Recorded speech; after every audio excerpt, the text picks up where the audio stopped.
AITA for telling my sister it's not my job to babysit a 29-year-old. I 17 female have an older sister, Sarah, who is 28. I love her deeply, we've always been close despite the big age gap, but, to be honest, we clash a lot. She has a really self-destructive streak that makes it hard for me to be around her sometimes.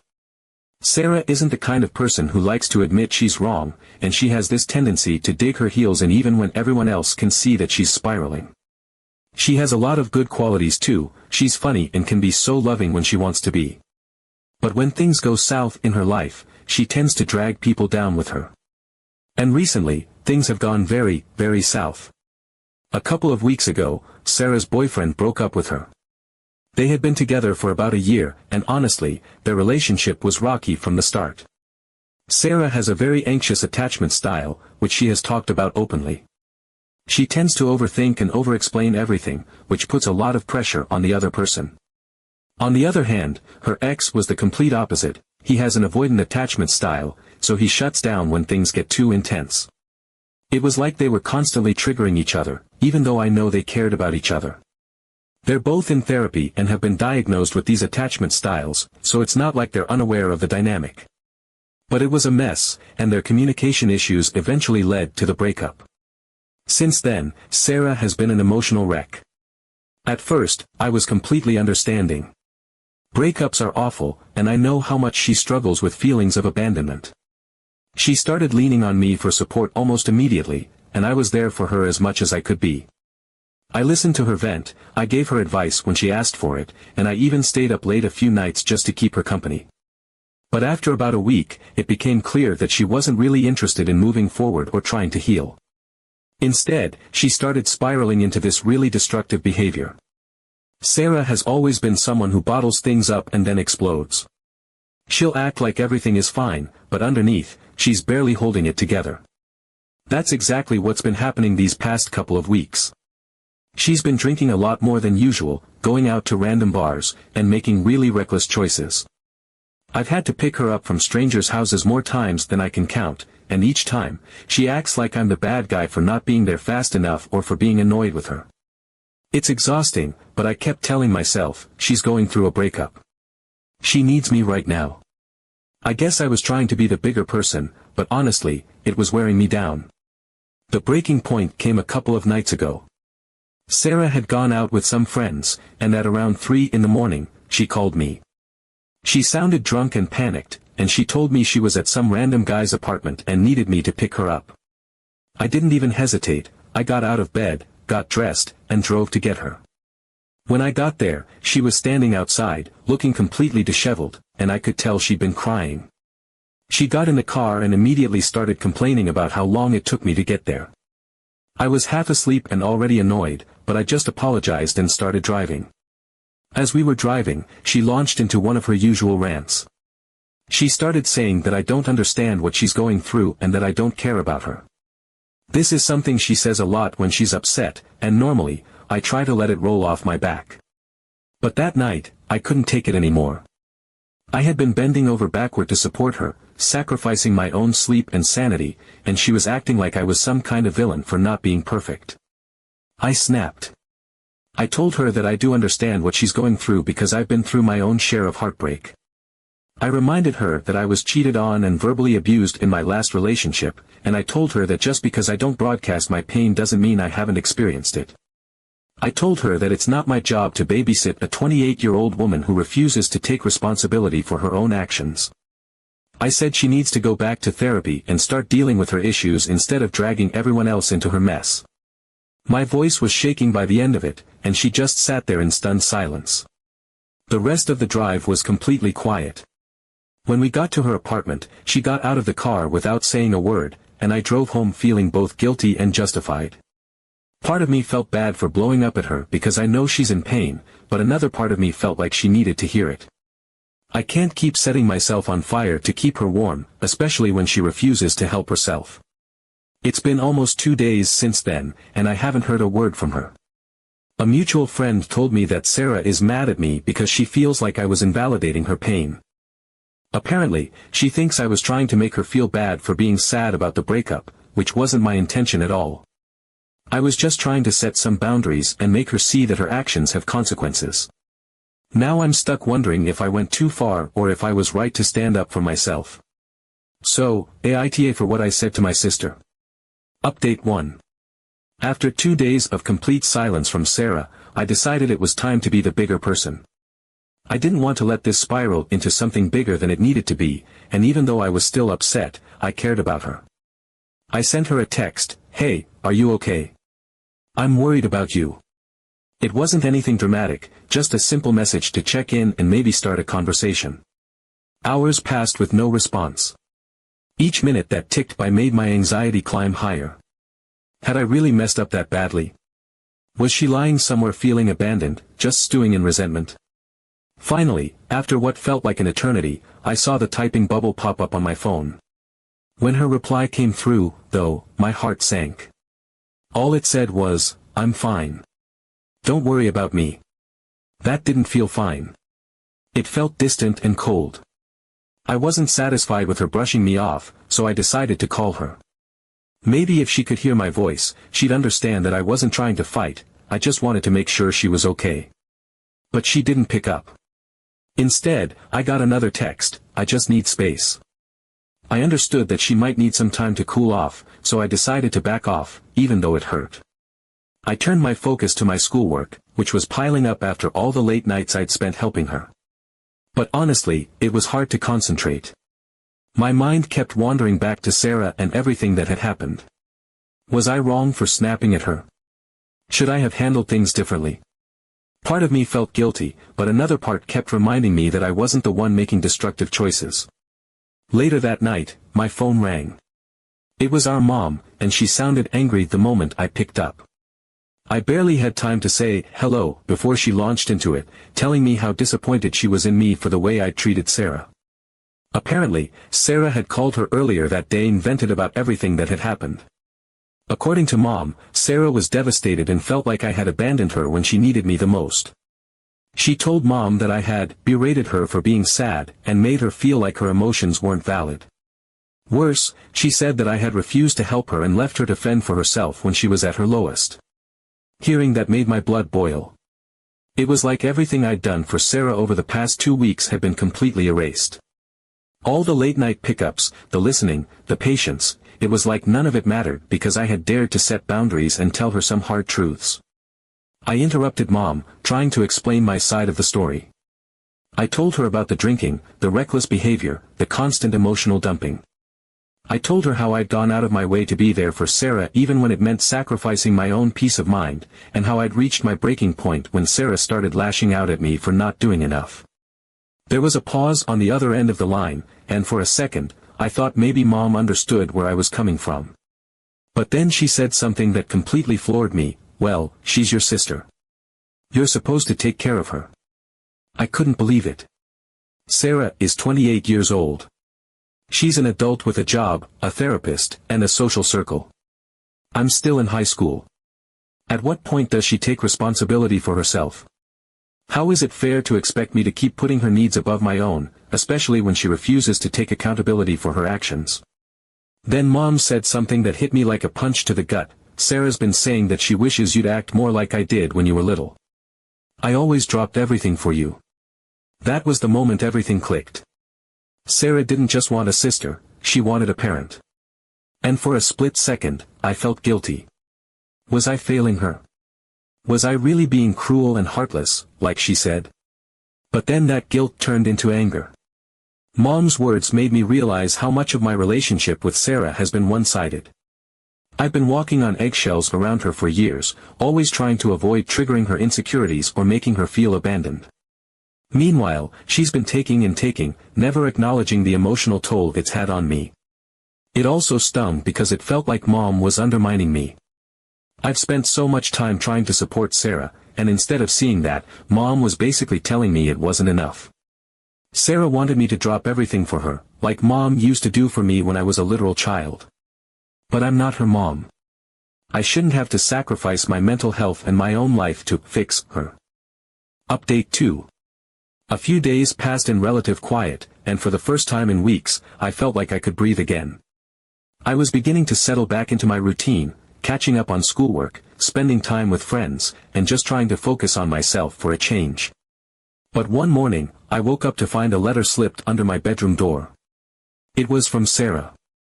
I stared at it for a while before opening it. Part of me wasn't ready to dive back into the chaos, but curiosity won out.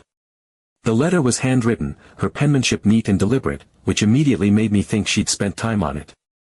It started with an apology. She admitted she'd been unfair to me, that she had leaned too hard on me and lashed out when I didn't meet her expectations. She wrote that she was sorry for making me feel like nothing I did was enough and that she knew I had been trying to help her. For a brief moment, I felt a flicker of hope. Maybe this was the breakthrough I'd been waiting for, the moment she realized she couldn't keep acting this way. But then the tone of the letter shifted. She wrote, "I know I'm supposed to be the older sister, but sometimes I wish I could just be the little sister for once. I wish someone would take care of me the way I take care of everyone else." That stopped me dead in my tracks. What? Sarah doesn't take care of everyone else, she's the one people are always bending over backward to save. She's the one who calls at all hours, who expects people to drop everything for her, who spirals into destructive behavior and then relies on others to pick up the pieces. But the way she wrote it, it was like she genuinely believed she was this self-sacrificing caretaker who never got the care she deserved.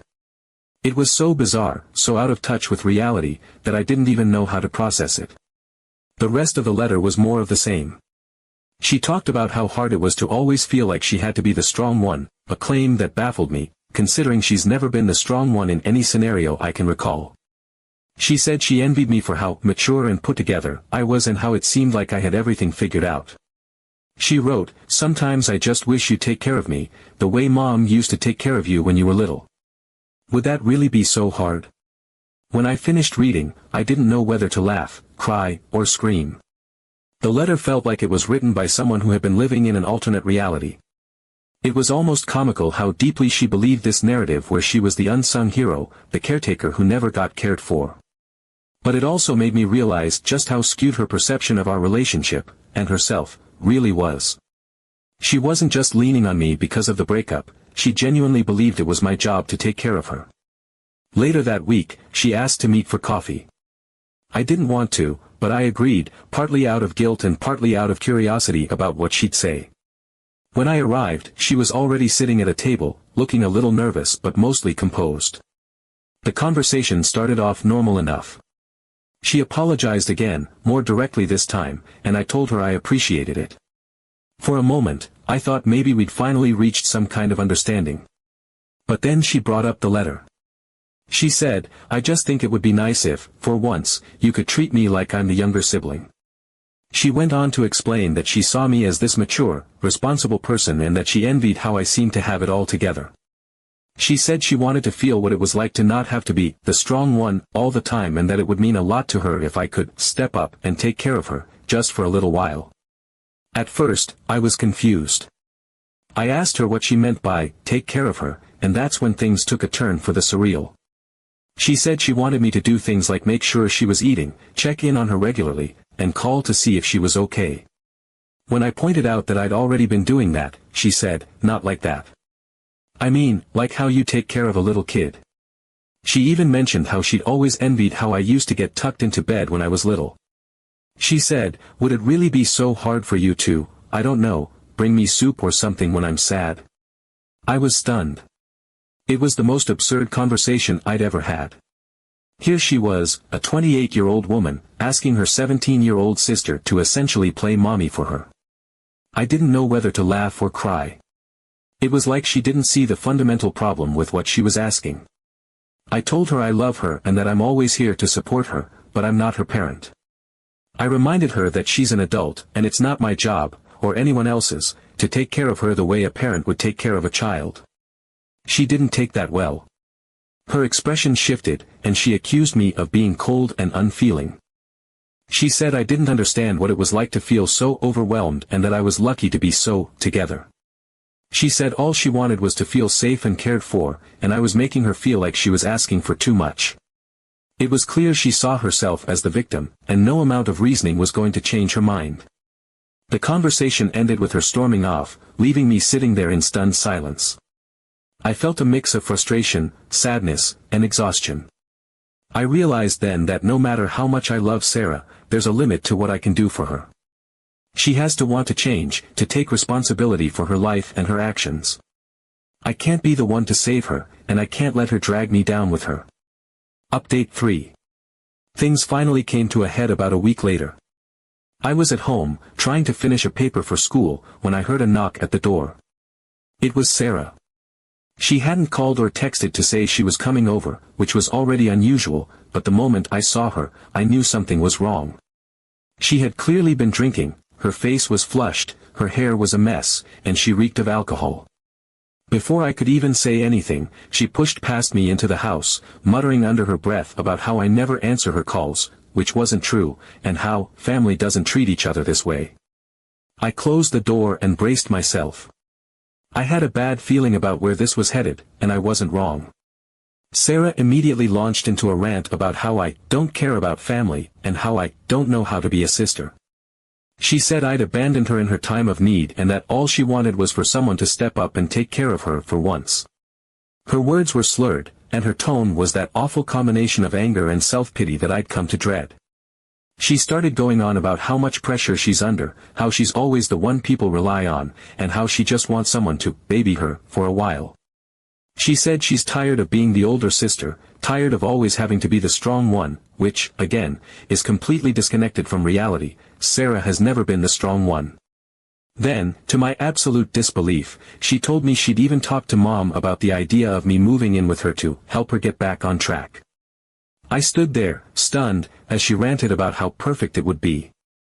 I could keep an eye on her, make sure she was eating, help her clean, and just be there for her so she didn't feel so alone. It was as if she genuinely thought I had nothing else going on in my life and could just drop everything to become her live-in caretaker. I was 17, for crying out loud. I still lived at home, I was in school, and I had my own responsibilities. But in Sarah's mind, none of that mattered. All she cared about was finding someone, anyone, to shoulder the emotional burden she refused to deal with herself. That was it for me. I had reached my breaking point. I didn't yell, and I didn't cry. I just pulled out my phone and called Mom. I told her she needed to come over right away because I couldn't handle this on my own. To her credit, Mom didn't argue.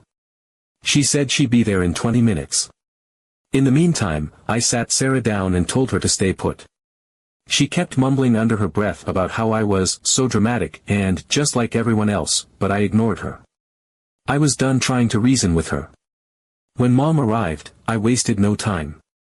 I told her everything, how Sarah had shown up drunk, how she'd been pressuring me to take care of her, and how she was now floating the absurd idea that I should move in with her. Mom looked as exhausted as I felt, but to my surprise, she actually backed me up. She turned to Sarah and said, "You can't keep doing this. This isn't fair to anyone, and it's time for you to take responsibility for yourself." Sarah didn't take it well. She started crying, saying that we were ganging up on her and that no one understood how hard things were for her. She said she was just trying to cope the best way she knew how, and she didn't know why we couldn't just support her instead of attacking her. But Mom didn't back down. She told Sarah, "We're not ganging up on you. We're trying to help you see that this isn't sustainable." That was the first time I'd ever seen Mom really hold Sarah accountable, and it was such a relief. For years, Mom had been one of Sarah's biggest enablers, always swooping in to fix her problems or make excuses for her behavior. But in that moment, she was firm. She told Sarah that she loved her, but it wasn't fair to expect everyone else to carry her through life. She said Sarah had resources, her therapist, her friends, even our parents, but she refused to use them because she was too busy wallowing in self-pity. And she was right. Sarah has so many people who care about her and want to help her, but she's so stuck in her victim mindset that she can't see it. Sarah didn't take it well. She cried harder and accused us of being cold and unfeeling, but for the first time, I didn't feel guilty. I knew we weren't being cruel, we were setting boundaries. And those boundaries were necessary. Eventually, Sarah stormed out, slamming the door behind her. Mom and I sat in silence for a while after she left. I think we were both trying to process what had just happened. Mom finally broke the silence and said, "You were right to call me. I'm sorry I didn't see it sooner. That meant more to me than I could express.